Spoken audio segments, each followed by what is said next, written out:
ಯಾವೂರಿಂದ ಬಂದಿದ್ದೀರಾ sir? Sir ನಾವು ಸಂಡೂರು ತಾಲೂಕಿಂದ, ಬಳ್ಳಾರಿ ಜಿಲ್ಲಾ ಸಂಡೂರು ವಿಧಾನಸಭಾ ಕ್ಷೇತ್ರದಿಂದ ಸರ್. ನಿಮ್ಮ ಮೇಲೆ ಈ ಅನ್ನಪೂರ್ಣ ತುಕಾರಾಮ್ ಅಂತ ಸಚಿವ ಸ್ಥಾನ ಕೊಟ್ಟಿದ್ದೀರಾ? ಸಚಿವ ಸ್ಥಾನ ಕೊಡಬೇಕಾಗಿತ್ತು. ಮಹಿಳಾ ಕೂಟದಲ್ಲಿ ಕೊಡ್ತೀವಂತ ಕೂಡ ಹೇಳಿದರು. ಆದರೂ ಕಾರಣಾಂತರಗಳಿಂದ ಮಿಸ್ ಆಗಿದೆ. ಮುಂದಿನ ಒಂದು ದಿನಮಾನಗಳಲ್ಲಿ ಮೇಡಮರಿಗೆ ಒಂದು ಸಚಿವ ಸ್ಥಾನ ತಮ್ಮ ಮೂಲಕ ಮುಟ್ಲಿ ಅಂತ ಹೇಳ್ತಾ ಇದ್ದೀವಿ. ಸಂಡೂರು ವಿಧಾನಸಭಾ ಕ್ಷೇತ್ರ ಏನಂದರೆ ಒಂದು ಕಾಂಗ್ರೆಸ್ದ ಭದ್ರಕೋಟೆ ಅಂತ. ಭದ್ರಕೋಟೆಯಲ್ಲಿ ಈಗ ಬಳ್ಳಾರಿ ಜಿಲ್ಲಾ ಸಂಸದರಾಗಿರ್ತಕ್ಕಂಥ ತುಕಾರಾಮರು ಸುಮಾರು 4 ಬಾರಿ ಕಾಂಗ್ರೆಸ್ಸಿಂದ ಸ್ಪರ್ಧೆ ಮಾಡಿ MLA ಆಗಿರ್ತಾರೆ. ಅವರು ಸಂಸದರಾದಮೇಲೆ ಮತ್ತೆ ಅವರ ಪತ್ನಿಯಾದ ಅನ್ನಪೂರ್ಣ ಅವರು ಈಗ ಪ್ರಸ್ತುತವಾಗಿ MLA ಆಗಿದ್ದಾರೆ.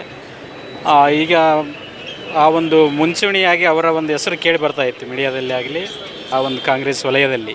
ಕೊನೆಯ ಭಾಗದಲ್ಲಿ ಏನಾಯಿತು ಗೊತ್ತಿಲ್ಲ. ಕೊನೆಯದಾಗಿ ಈ ಮಹಿಳಾ ಕೋಟಾದಲ್ಲಿ ಏನು ಕೊಟ್ಟಿರ್ತಕ್ಕಂಥ ಗಾಯತ್ರಿ ಶಾಂತಗೌಡ ಅವರ ಒಂದು ಪ್ರಮಾಣ ವಚನ ಸ್ವೀಕಾರ ಮಾಡಿಲ್ಲ. ಆ ಒಂದು ಮಹಿಳಾ ಕೋಟಾವನ್ನು ನಮ್ಮ ಕ್ಷೇತ್ರಕ್ಕೆ ನೀಡಿದರೆ ತುಂಬ ಅನುಕೂಲ ಆಗ್ತದೆ.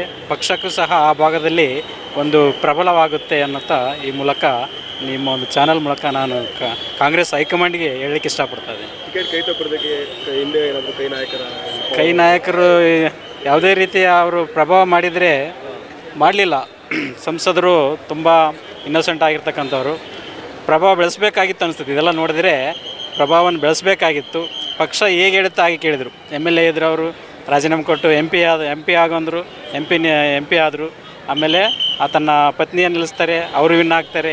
ಇಷ್ಟೆಲ್ಲ ಪಕ್ಷಕ್ಕಾಗಿ ಅವರು ದುಡಿದಾದ್ಮೇಲೆ ಕೊಡಬೇಕಾಗಿತ್ತು. ಕೊಡೋದ್ರಿಂದ ಏನಾಗಿತ್ತು, ಮಹಿಳಾ ಕೋಟ ಮತ್ತು ST ಮತ್ತು ಸಂಡೂರು ಕಾಂಗ್ರೆಸ್ ಭದ್ರಕೋಟೆ ಇವೆಲ್ಲ ಗಮನಿಸಿದಾಗ ಪಕ್ಷಕ್ಕೆ ದೊಡ್ಡ ಮಟ್ಟದಲ್ಲಿ ಆ ಭಾಗದಲ್ಲಿ ಲಾಭ ಆಗ್ತಿತ್ತು. ಮುಂದೆ ಆ ಒಂದು ಮಹಿಳಾ ಕೋಟ ಒಂದು ಪೋರ್ಟ್ಫೋಲಿಯೋ ಉಳಿದಿರೋದು ಕೊಟ್ಟರೆ ಬಹಳ ಅನುಕೂಲ ಅಂತಂದು ಹೇಳ್ತೀನಿ ನಾನು ಮೂಲಕ.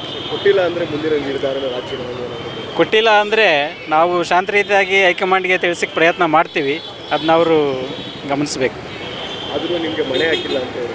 ಮಣೆ ಹಾಕಿಲ್ಲ. ಆದ್ರೂ ಮಣೆ ಹಾಕಿಲ್ಲ ಅಂದರೆ ಮುಂದಿನ ಏನು ರಾಜ್ಯನ ಮುಂದಿನ ನಡೆ ಶಾಸಕರು ಏನು ತೀರ್ಮಾನ ತೊಗೊತಾರೆ, ಸಂಸದರು ಏನು ತೀರ್ಮಾನ ತೊಗೊತಾರೆ, ಅದ್ರ ಪ್ರಕಾರ ನಾವು ಕಾರ್ಯಕರ್ತರು ನಡೀತೀವಿ. ಸರ್, ನಮ್ಮ ಹೆಸರು ಅಂಜನಾಮೂರ್ತಿ ಅಂತ. 10ನೇ ತಾಲೂಕು ನಮ್ಮ ಬೆಳಗಾವಿ ಜಿಲ್ಲಾ ಅಖಂಡ ಜಿಲ್ಲಾ. ನಮ್ಮದು ಎಲ್ಲ ಜಿಲ್ಲಾಕ್ಕಿಂತ ದೊಡ್ಡ ಜಿಲ್ಲಾ ಇದೆ.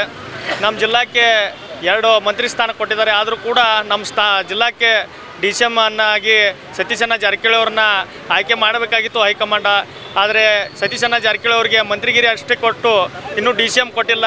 ಆದರೆ ಸುಳ್ಳು ಭರವಸೆಗಳನ್ನು ಕೊಡ್ಕೊತಾ ಸತೀಶ್ ಸಾವ್ಕಾರ ಅವ್ರನ್ನ ಇಲ್ಲಿಗೆ ತಂದರು. ಆದರೆ ಕೂಡ ಇನ್ನು ಮುಂದಿನ ದಿನಮಾನದಲ್ಲಿ ಎಲ್ಲ ಮಂತ್ರಿಮಂಡಲ ಆದ ತಕ್ಷಣ ಸತೀಶ್ ಜಾರಕಿಹೊಳಿ ಅವರಿಗೆ DCM ಸ್ಥಾನ ಕೊಡಬೇಕೆಂದು ನಾವು ಬೆಳಗಾವಿ ಜಿಲ್ಲಾ ಅಖಂಡ ಜಿಲ್ಲಾದ ಪರವಾಗಿ ನಾವು ಕೇಳ್ಕೊಳ್ತಾ ಇದ್ದೇವೆ.